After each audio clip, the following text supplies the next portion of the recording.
Olá a todos, hoje falaremos um pouco sobre o livro Judaísmo, Cristianismo e Helenismo, ensaios das interações culturais no Mediterrâneo Antigo. Mais especificamente, falaremos sobre o capítulo Jesus era judeu ou A Galileia Esquecida.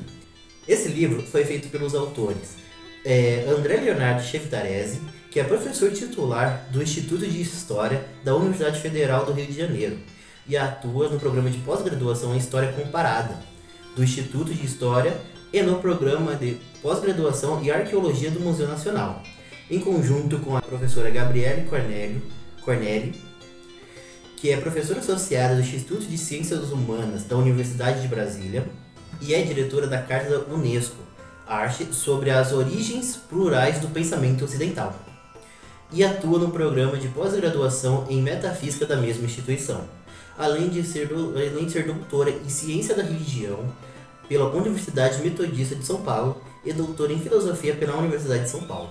Antes de falarmos um pouco mais sobre o capítulo, é bom dar uma contextualizada sobre a região onde se localiza a Galileia. A Galileia é uma região do Oriente Médio que é limitada ao norte pelo rio Leôntidas e ao sul pela Sumária e pela região em torno do Monte Carmelo, tendo a leste o Rio Jordão e a oeste o Mediterrâneo. Essa região é importantíssima para o cristianismo e para o judaísmo, como veremos mais no livro.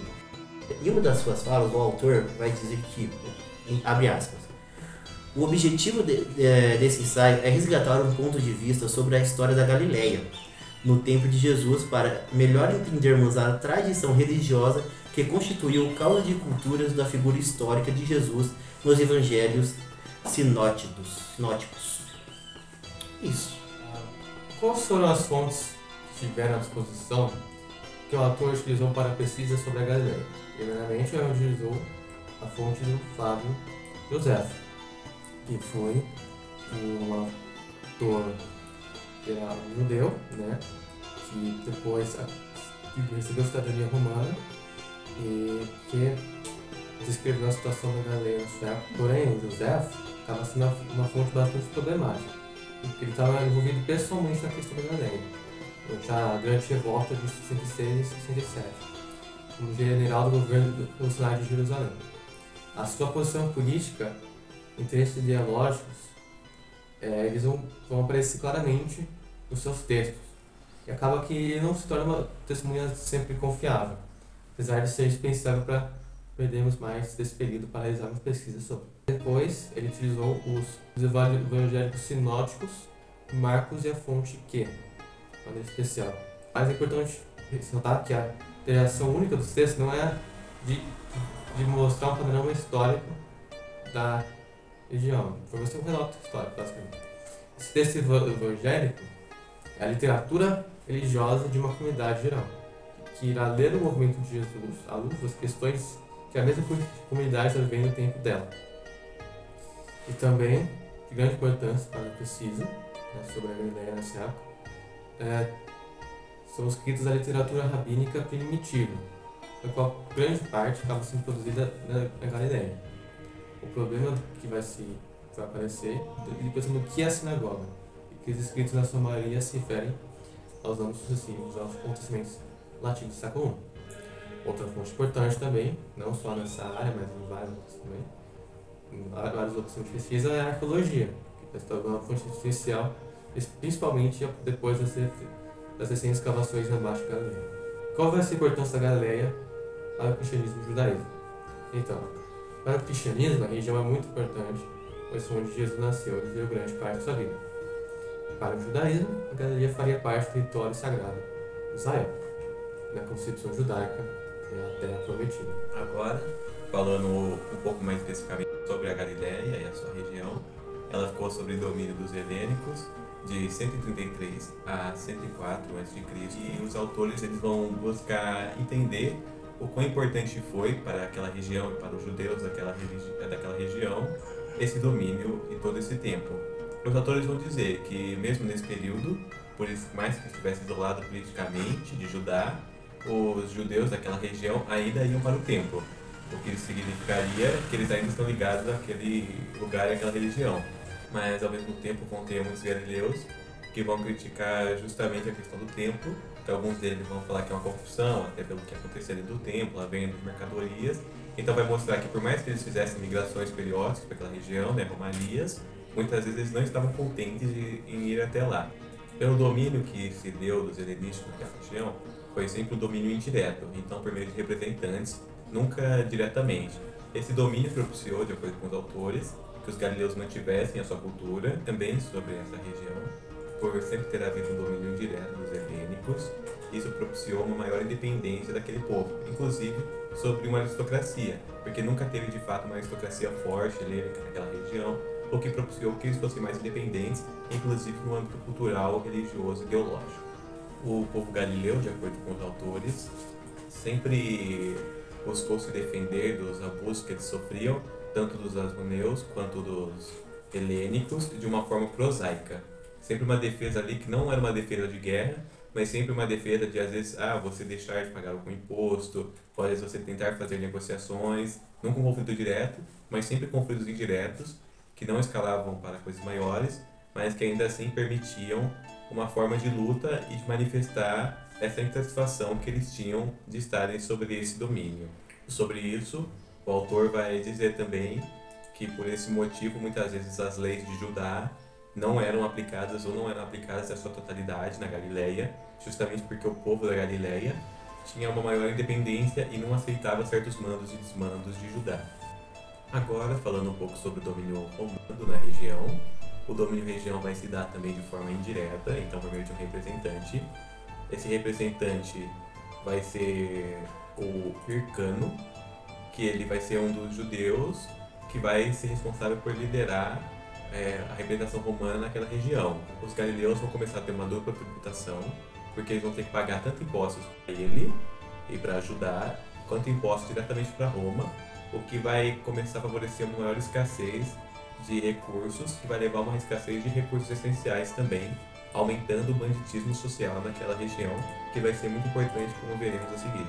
Devido a esse banditismo social e guerras civis, a dinastia Amodeia acabou perdendo força e foi eleito um novo representante para aquela região. Esse representante era Antípater e colocou seu filho Herodes como líder militar da região da Galileia. Herodes puniu com mão de ferro todos os seus inimigos, mas ao mesmo tempo ele tentou, na margem política, simular que ele ainda tinha alguma similaridade com os judeus, casando com a filha de um líder judaico importante. Mas no fundo, ele aparentemente não se importava, como colocam os autores, até por medidas que ele vai fazer, como a construção de uma imagem de Júlio César e outras medidas, como construções de fortes na região norte da Galileia, que vão mostrar que aparentemente ele não estava interessado em ajudar o povo galileu. Ele também mudou a capital da região para Séforis, ou seja, a mudança de capital vai demandar muita arrecadação de impostos para a construção e muita mão de obra, que muitas vezes eram os trabalhadores daquela região que eram forçados a se distanciar de suas famílias e terem que trabalhar durante muito tempo sobre um regime de escravidão ou semi-escravidão. Ele também vai fazer a reconstrução do templo após o templo ser destruído nessa guerra, e ele vai construir já acrescentando caracteres romanos e helenísticos. Devido a esse regime totalitário em que não se importava com o povo da Galileia, nós veremos o campesinato perdendo força, e outro problema que agravava isso era que as leis da Torá proibiam os empréstimos. Então aqueles donos de terra que começavam a ficar em dívidas com seus senhores, a elite romana, acabavam não tendo nada para fazer e perdiam suas terras, o que também vai levar a uma crise na questão plânica, porque os clãs eles não vão conseguir mais ajudar um ao outro porque eles não vão ter mais esse poder. Então o rei Herodes vai falecer. Após ele falecer, eclode uma guerra, uma revolta, principalmente liderada por esses bandidos, que praticavam o banditismo social, vão atacar a capital. O legado romano da Síria vai ser mandado para lá. Ele vai colocar três legiões romanas à disposição daquela região, o que mostra que foi uma revolta em grande escala, porque 3 legiões romanas eram muito poderosas, e após essa revolta, essas 3 legiões romanas vão promover o assassinato de inúmeras pessoas, além da crucificação de cerca de 2.000. Após essa revolta, seu filho, Herodes Antipa, foi colocado no lugar. Herodes Antipa também era judeu, mas como legado do seu pai, ele não era um homem realmente tradicional, ele vai promover alguns atentados à Torá, como a construção de um palácio, que vai demandar muito dinheiro, mas principalmente em cima do cemitério, o que era proibido de acordo com as leis, além de decorar com animais, o que também era proibido de acordo com a Torá. Eu vou explicar um pouquinho das tradições israelitas da Galileia e de como essas tradições judaicas vieram da reconquista asmoneia, que reunia duas regiões sobre uma única matriz cultural. Houve-se uma tentativa de conversão forçada ao judaísmo, e os galileus, que moravam na Galileia, eram vistos como pagãos. A hipótese de conversão forçada na Galileia não é adequada, porque o conceito de conversão ele é um conceito religioso, não é um conceito político. Então ele acaba não explicando muita coisa. Agora eu vou explicar também um pouquinho sobre a pequena tradição da Galileia, a grande tradição do templo e da Torá de Jerusalém.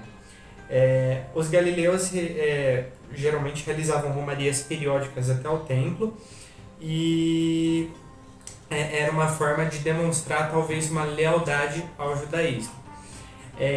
Porém, em contrapartida, você via um tom apocalíptico com visões advindas da Galileia e uma visão crítica à idolatria ao sacerdócio de Jerusalém. Também uma versão contra o templo de Jerusalém, vinda também da profetização de Jesus ben Nima, camponês do interior de Jerusalém, sobre a destruição do templo e também, posteriormente, visões apocalípticas da destruição do templo por parte de Jesus de Nazaré. A grande tradição também não foi incorporada pelos povos tradicionais da Galileia por conta de, talvez, não um enfoque dos dominadores sobre as questões culturais e religiosas, mas sim sobre a questão de pagar impostos. A gente também não teve uma aristocracia local na Galileia que controlasse as massas camponesas. Então, o que é a Galileia? É essencial que a gente faça uma distinção entre a Alta Galileia, que era mais conservadora, e a Baixa Galileia. Ela tinha enfoque nos grandes centros urbanos helenísticos romanos, que eram mais cosmopolitas. Então, por conta até mesmo das fronteiras, você tinha essa troca cultural, diversos contatos entre diversos povos. E acaba que grande parte da população também não era judia.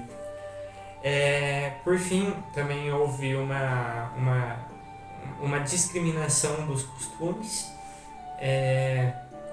por parte dos romanos, e a gente também pode notar por comemorações e incorporação delas às mesmas religiões, um sincretismo entre as próprias religiões e esses costumes.